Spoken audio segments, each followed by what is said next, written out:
I worked for this company for 5 years. No complaints, no warnings, no drama. I showed up on time, did my job, fixed problems before anyone even noticed they existed. If something went wrong, I handled it. If nothing went wrong, it was usually because I had already prevented it. Then one random Tuesday, I got called into a meeting. And just like that, I was fired. Their reason? Budget cuts. That was it. No appreciation, no thank you, no acknowledgement of the years I had put in.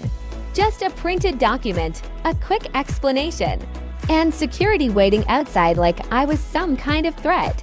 At the time, I didn't plan revenge. Honestly, I was just shocked. But the way everything unfolded after that, well, let's just say they created their own problem and I simply let it happen. For context, I worked as an IT systems manager at a mid-sized company.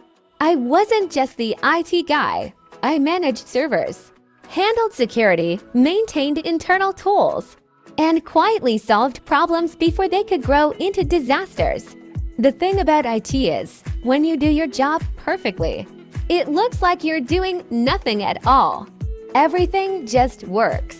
And for people like my boss, Greg, who only cared about numbers and reports that made my job look unnecessary.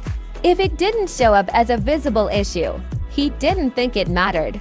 About a year before I got fired, the company started cutting costs. They switched to cheaper software, delayed critical upgrades, and reduced staff. I raised concerns multiple times. I told them clearly, if we don't maintain and update our systems properly, we are going to run into serious issues. Greg's response was always the same. We'll deal with it if it happens. So I did what I could. I created temporary fixes, patches, workarounds, small systems that required regular monitoring. It wasn't ideal, but it kept everything running smoothly, quietly, invisibly. Until the day they decided they didn't need me anymore. That Tuesday meeting was short. HR sat there with rehearsed sympathy. Greg barely made eye contact. They said my position was no longer required. I remember sitting there thinking, do they even understand what I actually do? Apparently not. What surprised me the most wasn't that they fired me. Companies do that all the time. What surprised me was how careless they were about it. No handover process, no documentation request, no transition period. They didn't ask how anything worked. They didn't ask what needed maintenance. They just assumed someone else could figure it out. And that assumption was their biggest mistake. A week after I left, one of my old coworkers messaged me. He said things had started acting weird. Systems were slower. Some internal tools weren't responding properly. Nothing catastrophic yet, but definitely not normal. I asked a few questions, just out of curiosity. And that's when it hit me. All those temporary fixes I had built, they needed constant attention. Daily checks, small adjustments. Without that, things wouldn't immediately collapse, but they would slowly start failing. And no one else knew how to manage them. I didn't touch anything.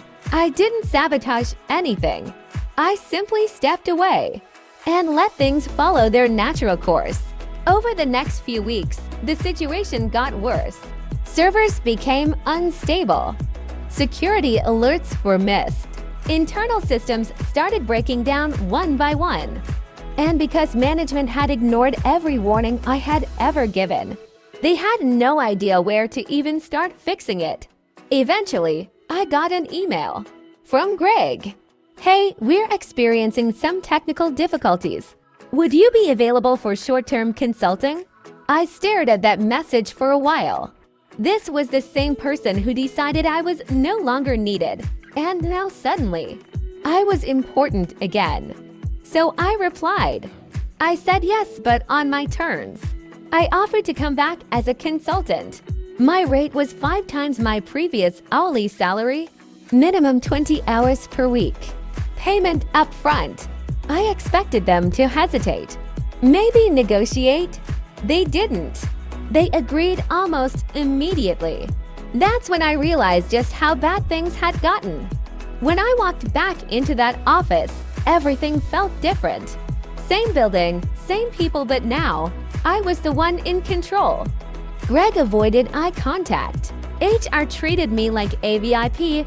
The same people who barely acknowledged me before were suddenly polite, careful, almost nervous.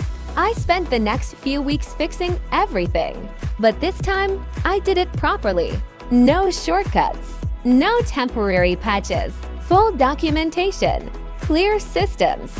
I also trained their staff, step by step, so they wouldn't end up in the same situation again. It wasn't about revenge anymore. It was about doing the job right and making sure they understood the value of it. By the end of the month, everything was stable again. Systems were running better than ever, and they finally had a structure in place.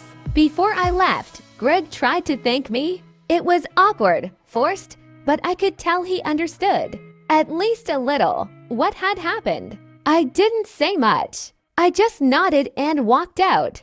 In the end, I didn't destroy the company. I didn't hack anything or try to get back at them in some dramatic way. I simply let them face the consequences of their own decisions. And when they needed help, I made sure they paid for it. They tried to save money by firing me. Instead, I became the most expensive mistake they ever made.